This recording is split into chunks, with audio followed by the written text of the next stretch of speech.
Welcome back. This is Public and Private International Law, Chapter 9, Part 5. So, having listed advantages and disadvantages of litigation and arbitration on your piece of paper, what do you prefer? What do you like more, litigation or arbitration? Well, there might be different methods to find out, but I suggest that we take a more systematic approach. Let me clean this blackboard and pull out another one on which I have prepared a frame for our analysis. Here we are.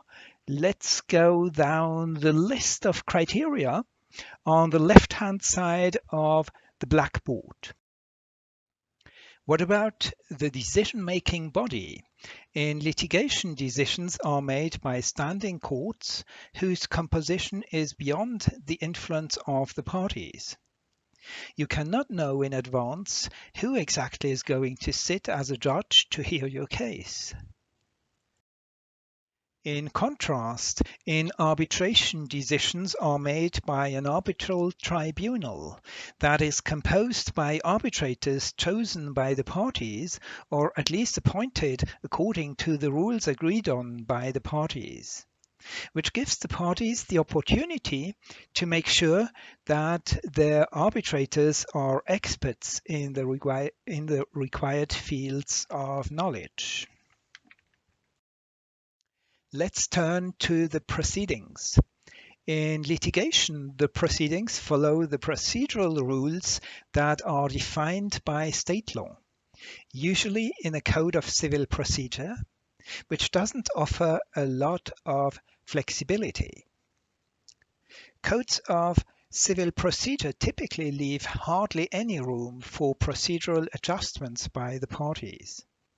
Moreover, litigation usually involves public court hearings, so that the legal battle is potentially fought in the spotlight, which is a disaster, of course, for the prospects of future business relations with the other party. In contrast, arbitration can be kept confidential, which is much less damaging for business relations. In addition, the parties can choose the procedure for their arbitration. The legal framework for international arbitration typically allows for much flexibility with regard to procedure, at least as far as the major arbitration places around the world are concerned.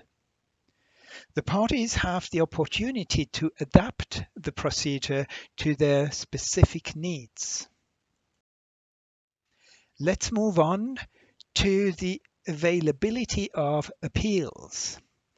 In litigation, appeals are generally available so that a first instance judgment can be reviewed and possibly rectified by a higher court. And often there are even 2 or 3 levels of appeal. This can, of course, be an advantage in case you are faced with an unsatisfactory first instance judgment. On the other hand, it can easily prolong court proceedings considerably. This is very different in arbitration. As we have seen at the example of the Swiss Code of Private International Law, Chapter 12, appeals against arbitral awards are typically available only on very limited grounds. As a general rule, there is no way to have an unsatisfactory award rectified by a state court, except for some very specific and narrowly defined reasons.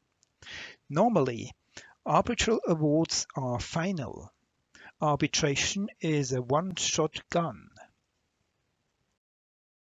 What about the closely related issues of time and cost?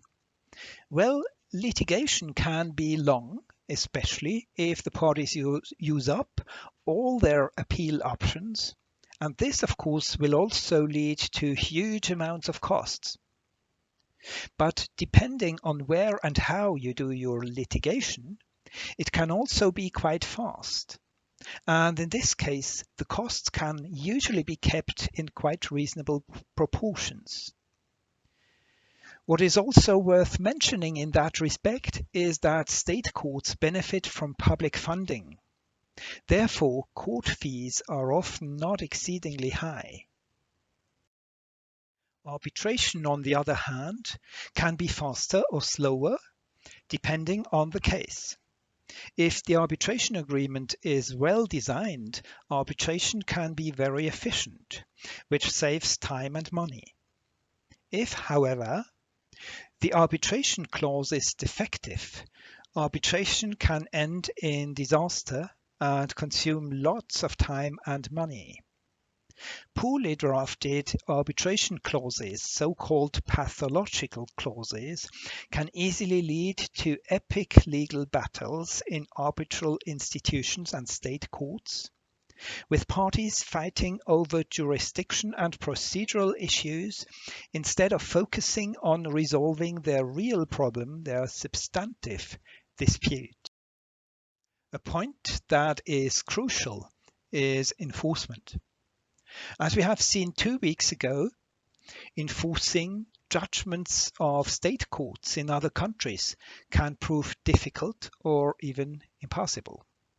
In contrast to arbitral awards, there is no equivalent of the New York Convention for the enforcement of such judgments. However, as long as you are doing business within Europe, the Brussels Regulation and the Lugano Convention solve that problem. Based on those treaties, judgments of state courts are directly enforceable in other contracting states. Thanks to the 1958 New York Convention, arbitral awards are often much easier to enforce all around the world than judgments of state courts, except in Europe. However, an enforcement procedure, a so-called exequatur procedure, will be needed.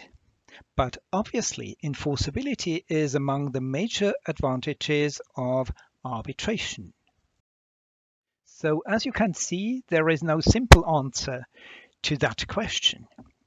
We cannot say once and for all what is better, litigation or arbitration. Even though the other method might seem more romantic, it will not do here. Instead, we will need to carefully analyze the advantages and disadvantages of litigation and arbitration in order to evaluate what is better for the parties with regard to their specific situation, their specific needs, their specific fields of business, and their specific business transactions. Everything depends on the specific case. And only this will provide the true answer in each individual case. There is one more main point in our program, discussing cases and issues. This will be done in class. We will be addressing dispute resolution planning. We will be discussing the Abuja case and the Silva Methusalem versus FIFA case, and the ICC ADR rules conciliation case. And finally, we will be delving into pathological arbitration clauses. And of course, we will also try to answer these questions. I'm looking forward to meeting you in class.